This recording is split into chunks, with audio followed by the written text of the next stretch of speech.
come to Las Vegas, almost everybody gambles, right? I mean, some go play the slots, others play blackjack or craps or so forth. Well, you might want to try betting on sports. I like it because it's one thing I know a little bit about. You got a little bit of a chance yourself using your own knowledge. But the person you really need to know is our next guest, Scott Spreitzer. He does this for ESPN Radio. He had a win percentage, I think I was reading, like 56%. Scott, that's great. But, I've been reading in sports magazines where they have guys that say they get 85 and 90% winning things and guaranteed locks. Should we keep our eye for those and run as far as we can? Normally, I have not yet met, and I've been doing this my entire adult life. I've been doing this for over 25 years. I have yet to meet somebody who's hit above 70% for a full season in any sport, let alone 80, 85%, 90%. The good thing about that, Stephen, is you don't see people claiming that as much as they did in 1995. It's a little harder to get away with it with social media and everything else that's developed over the last 10 to 15 years. But we aim to hit every single play that we make, every single bet we make. But if we hit 56, 57%, we're pretty happy with the season. Absolutely. And you know something about this. So first, let's introduce you to people. You grew up in a horse racing family. So I know, like, from people that gamble on horses and that kind of thing and work in that field, there's a lot of work to it, right? I mean, this is no like, gee, I like that horse and they did good one time. There's a lot of work. Yeah, and it's good that I grew up when I did. I grew up in Omaha, Nebraska, and back in the 60s, I have an uncle through marriage whose name was Robert Mundorf. People could Google it, the whole thing, and they'll see that he was Jockey of the Year, for instance, in San Diego and at Del Mar and a couple of other tracks back in the 60s. And so I was around it when I was young, and I'm talking like 9, 10, 8 years old. And he ended up racing his last couple of years on the circuit was at Exarban racetrack in Omaha, and that's where I'm from. So there'd be time you'd have dinners, you'd have get-togethers, holiday events, and all I could do was ask him about horse racing, and I was just totally into it. And every time I got to sit down with him, I was just so excited to pick his brains. But what I found out is that it wasn't quite for me.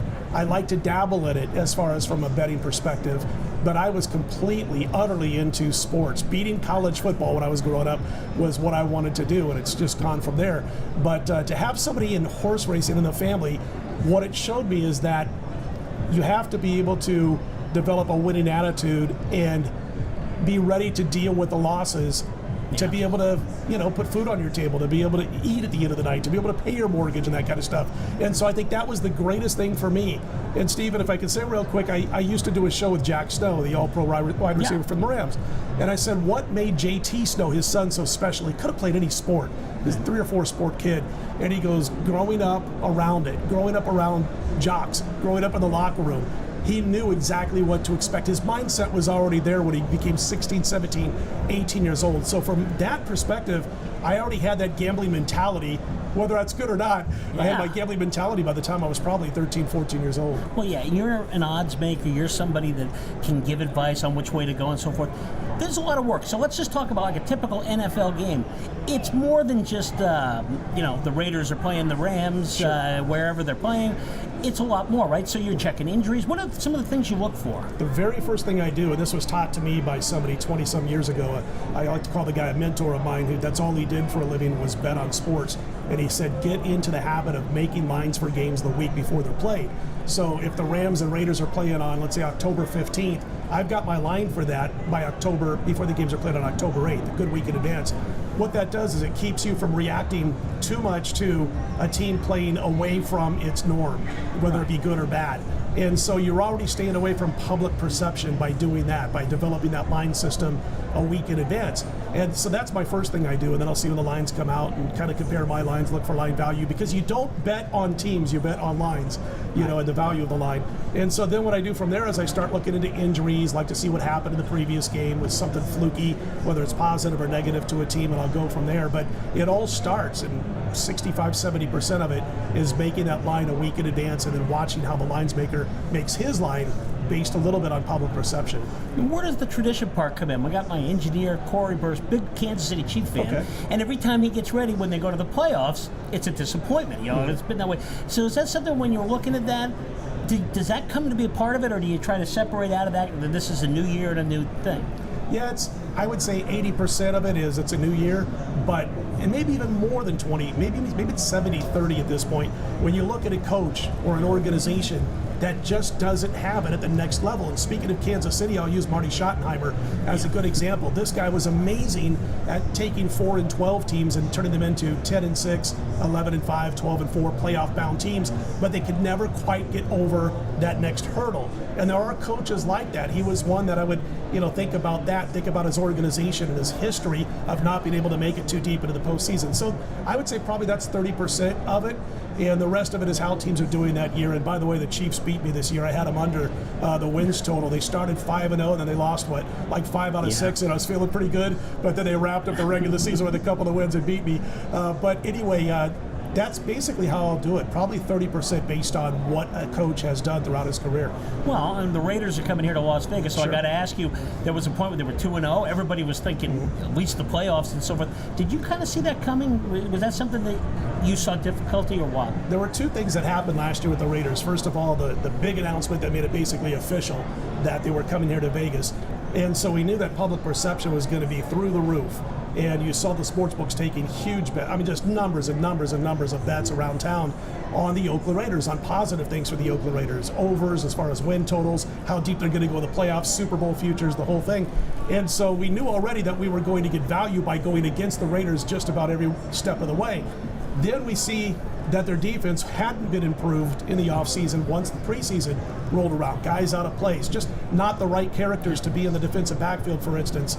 And so we knew right away we were talking about a team that was heavily overvalued because of public perception.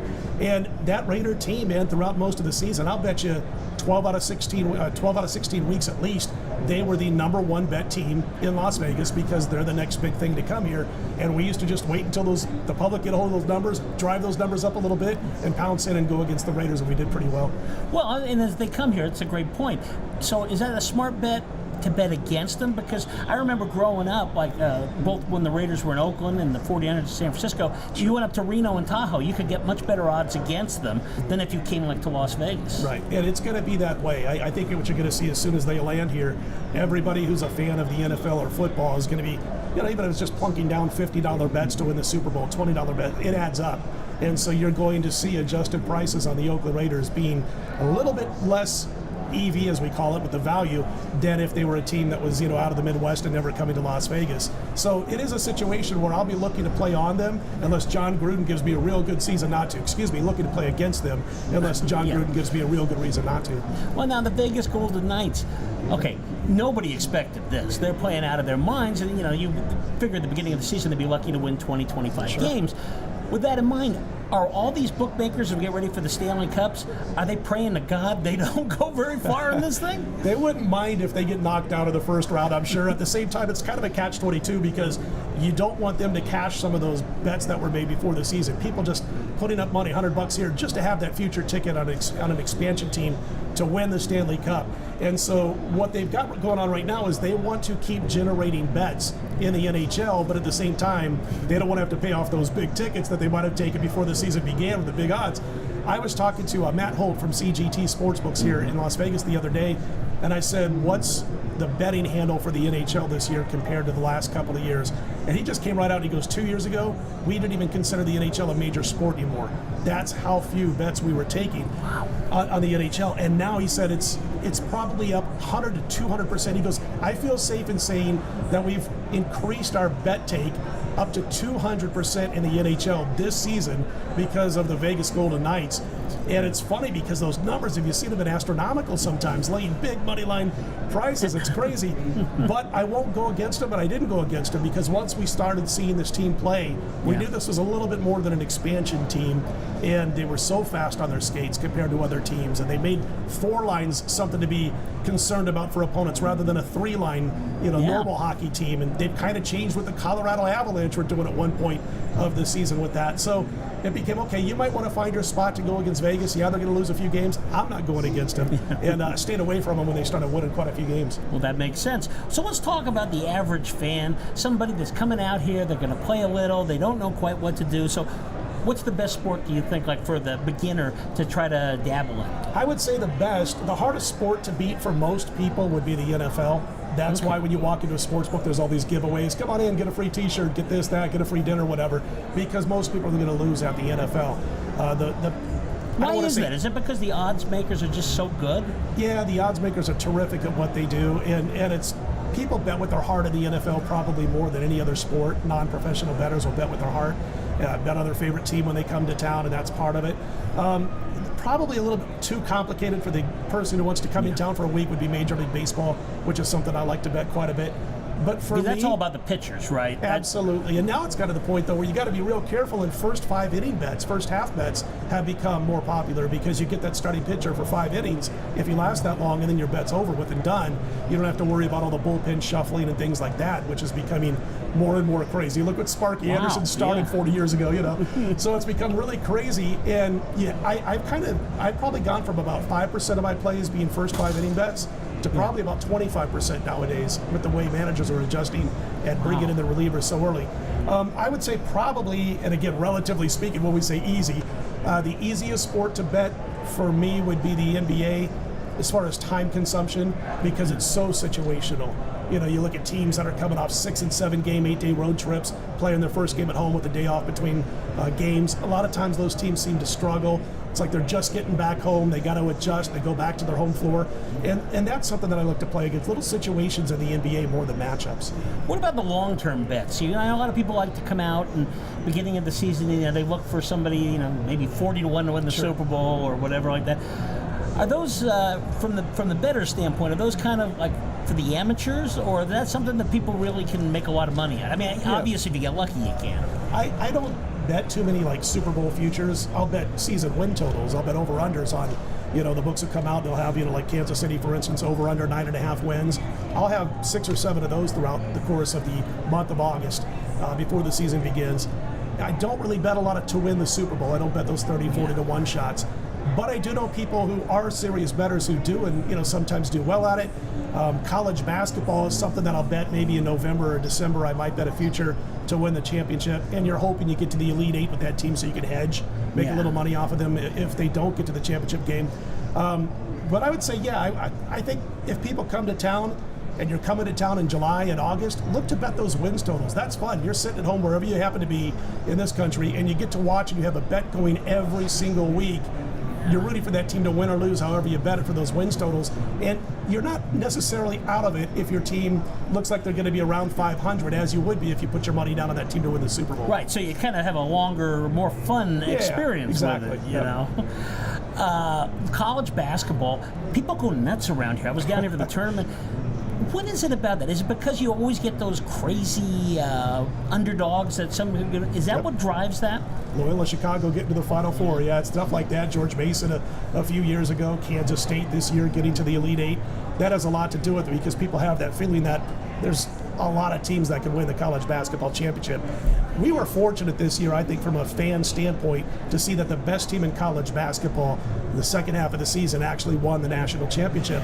But how cool was the story of Loyola and some of those early round knockoffs that were going on with the upsets? And it's interesting because I saw around the country the college basketball championship game between a very recognizable Michigan program and the best college team in the country the last maybe 2 of the last 3 years. Villanova matched up, but the ratings were low. But here in the state of Nevada, they don't have the figures in yet, but it's probably going to end up being the all-time biggest bet March Madness that we've had in the state of Nevada. Now, a lot of that has to do with phone apps. All the sports books have phone apps now. You can bet wherever you are, which I tell people all the time. You come into town for a busy weekend, go get a phone app. It takes about 5 minutes. You set yourself up with a phone app. You can bet all weekend long, no matter where you are, whether you're out golfing, sightseeing, whatever. And when you're ready to go home and fly back to wherever you're from, you can cash out the money from that phone app. If you have anything left over, you cash it out. It takes like 5 minutes, you go home, but you get to bet like a Nevada resident with the phone app the whole time you're here. So that's probably what generated all that action again in the state of Nevada, at least a good chunk of it this time. But college basketball, because of that unexpected result, I mean, you're not going to see, Alabama losing late in the season to, just some run-of-the-mill team that they play second to last, week of the year, and where you might see a Winthrop upset at Alabama in basketball in the first round. It just makes it fun for everybody. And I've got friends who come here. We eat out the night before the tournament starts. They're here every single year. There are a bunch of attorneys in North Carolina. They all went to Davidson And so they come to town and we just meet up and we go over all our games, who we're going to bet, all that kind of stuff, and they just make an entire weekend out of it. Now, Derek Stevens was on. If Michigan had won, he could have won $1 million. But he hedged his bet there at the end, so he put some money on Villanova because that way he knew he wasn't going to lose money on the thing. Are there times like that? Because I remember, again, we were talking about, let's say, like the Raiders or 49ers, and if you bet up in Reno, you'd get a different point spread than you'd get down here because of the way people bet. Right. Is there that sweet spot in the middle, or is that kind of really a long shot? I like to middle certain sports. NFL is one of them. Generally, there's not going to be that big of a difference between Reno or Tahoe as there is in Vegas to where you can have a middle in there. There was an NBA game recently, just in the last month or so. It was Golden State and Utah, and we jumped on at the time. Utah, I think it was -3. And they were a favorite over at Golden State because Golden State had all those injuries. Kevin Durant was out, Steph Curry. They were -3. Well, when they announced a couple of other injuries, they had gone from -3 all the way up to -8. So I've got Utah -3. I can come back and take Golden State +8 and attempt to middle that. So if you've got good key numbers like that you're busting through when it comes to football, for instance, you can definitely middle and get yourself a chance to win both ends of the bet. That makes it pretty cool also in those cash. That's a little bit more advanced stuff for the amateur. You talked about the app, which is a great idea. Also, let's talk a little about the etiquette of the sports book. I mean, do you have any particular favorites? They're all over the place now. It seems like they just keep growing down here. They do. Everywhere you step, there's a nice sports book. I tend to, I live up in the Summerlin area, Stephen, so I tend to run into books up there. But also, like the Red Rock. I like the Red Rock, and I'm not, nobody's telling me to, here's a few dollars to promote the Red Rock, but that's when I want to look to play against overpriced favorites. I'll go into a place like that, the Red Rock or the Station Casinos. But I like to hang out at the Cosmopolitan. I just like the setup. It's a CGT sports book. And the cool thing about like CG or William Hill, they're going to basically open up the betting to any amount that wants to be bet. And so, but I tell people, they ask me all the time, they'll hear radio shows and they'll say, where should I go? Where should I hang out? And I go, Cosmo, the M, if you don't mind driving down to the end of Las Vegas Boulevard, is a fantastic book. South Point, you can go up and ask to talk to Jimmy Vaccaro and guys like that, legends of the business. And then you got the studio right there now for Visa that's right there in the sports book. So I like to talk about those because it's fun, it's exciting. And I always tell people, if you don't have a problem being able to get to that side of the town, go where I go when I said, okay, I've had enough college experience and it's time to make this a full-time gig, sports betting, in the 1980s, Samstown, believe it or not. Right. And I said, just check it out, the old school style. And that's what I came from. And of course, watching guys write down names of teams on the board, changing the teams with markers. But just nowadays, when people come to town, Cosmopolitan, the M, those are a couple places I would like to go. Outstanding. Last question. The Raiders are coming here. Sure. Now, there was a time when I was a little kid, there was no chance ever that you would have a team in Nevada, right? Because of the gambling thing, Pete Rozelle, crazy. Was that ridiculous now? Because it seems like all of a sudden everybody's looking at it. It certainly didn't affect the Knights thing. It seems like it's a decent fit. What's your take on that, having watched this? I tell people all the time, and this is the one thing that they don't understand, the people that are maybe the administrators of some of these sports leagues, they're starting to understand. David Silver's done a great job with the NBA of understanding everything, but when you look at like what's going on, they'll say, well, if we legalize it, there's more of a chance that some funny business is going to take place. And it's just the opposite, because the more obviously it's on the table, the harder it's going to be for some funny business to happen. So we're getting over that stigma, and that stigma's been around as long as I've been alive. So starting to get over that. Some of the sports leagues are starting to get by that. The NBA, Major League Baseball, not quite the NFL yet. They're going to be the last big league, I think, that comes along and starts getting involved with sports betting on a legal basis. But it will change things. They're not going to be able to go from 0 to 60 like the NHL did in sports betting because the NFL is so darn popular. But it will increase as far as the betting is concerned on the NFL once the Raiders land here. Well, as you can tell, Scott's a guy you got to talk to if you're going to do this stuff. Scott, tell people how they can get a hold of you, how they can, I know you've got a podcast and a radio show. Tell us all about how we can hear you. The best thing to do is to go to Twitter. It's at Scott Wins, and I'm not being conceited when I say Scott Wins. It's because nobody can spell my last name. But at Scott Wins, and then I'm on DocSports.com, which is another place that folks can go at DocSports.com and find out everything they need. A lot of guys write for us on Doc Sports, so you can do your own handicapping, or if you don't have time, you can check out one of us, and maybe we can help you with a couple of dollars. Sounds great. Thanks, Scott. Thanks, Stephen. Great.